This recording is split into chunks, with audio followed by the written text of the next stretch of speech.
નમસ્કાર, ચેકપોસ્ટ લાઈવમાં આપનું સ્વાગત છે. હું ગૌતમસિંહ સુદાન આપની સમક્ષ ફરીથી હાજર થયો છું. આ જે આપ જોઈ રહ્યા છો તે છે ઝલક રિંગ રોડથી પીજ રોડ જવાનો રસ્તો, અને ઝલક હોટલની બિલકુલ પાછળ આ જ્યાં વોકવે, સાયકલનું અને વોકવે જે બની રહ્યો છે તે જગ્યા, અને આ તમે જુઓ કચરાનો ઢગલો. 4-5 દિવસ પહેલાં મેં આ સમાચાર બનાવેલા આ બાબતના. હજી સુધી મહાનગરપાલિકાના કોઈ પણ કર્મચારીએ અહીંથી કચરો ઉઠાવ્યો નથી.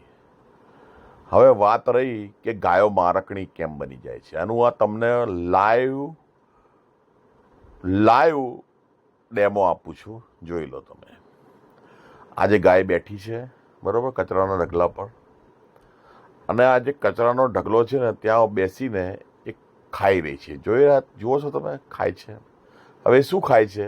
આ પ્લાસ્ટિકની કોથળીઓ, ગંદકી, કચરા, કાગળ, આખા ગામનો કચરો અહીં આવે છે. અને ન કહેવા જેવો કચરો પણ અહીં લોકો નાખે છે. સમજી ગયા મારો કહેવાનો મતલબ, હું શું કહેવા માગું છું એ?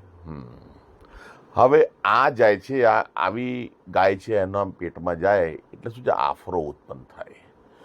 આફરો ઉત્પન્ન થાય એટલે આ છે ને એને ચડે ગુસ્સો, કારણ કે એને ના ઓડકાર આવે કે ના એને પેટનો ગેસ બીજી રીતે બહાર આવે. પેટની અંદર જ ગોળ ગોળ ફર્યા કરે. એટલે એને એ દોડ કરે, આડે ડાફોડિયા મારે, રસ્તામાં કોઈ આવે એને શિંગડાના ગોથે ચડાવે. અને આ રીતે એ ગાયો મારકણી બની જાય છે અને રસ્તા ઉપર હુમલા કરે છે લોકો ઉપર. હવે આનું મૂળ જે કારણ છે ને, મૂળ કારણ શું છે ખબર છે? આ કચરો જે લોકો નાખે છે.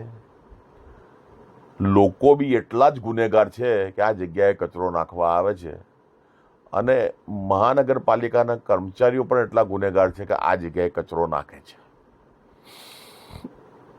અને આજુબાજુના વિસ્તારના લોકો પણ એટલા જ ગુનેગાર છે કે જે આ બધું જોઈને ચૂપ રહે છે. અને આ રોડ ઉપર અવર જવર કરનારા લોકો એટલા જ જવાબદાર છે કે જ્યાં જોયા પછી પણ કશું બોલતા નથી.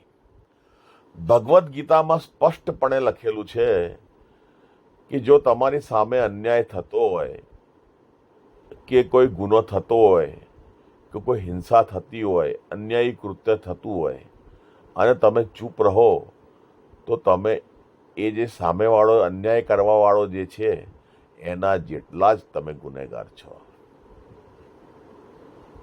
એટલે મારો કહેવાનો ભાવાર્થ શું છે કે આ જે તમે જે કચરા બાબતની વાત છે એના ઉપર ગંભીરતાપૂર્વક વાત કરવી જોઈએ. દરેક વખતે ગાયો એકલાનો વાંક હોતો નથી. ગાયો તો શું, ગાય તો પ્રાણી છે. શું? જય હિન્દ, જય ભારત. ચેકપોસ્ટ લાઈવમાં ફરી આપણે આગળ આવતીકાલે જોઈશું. નમસ્કાર.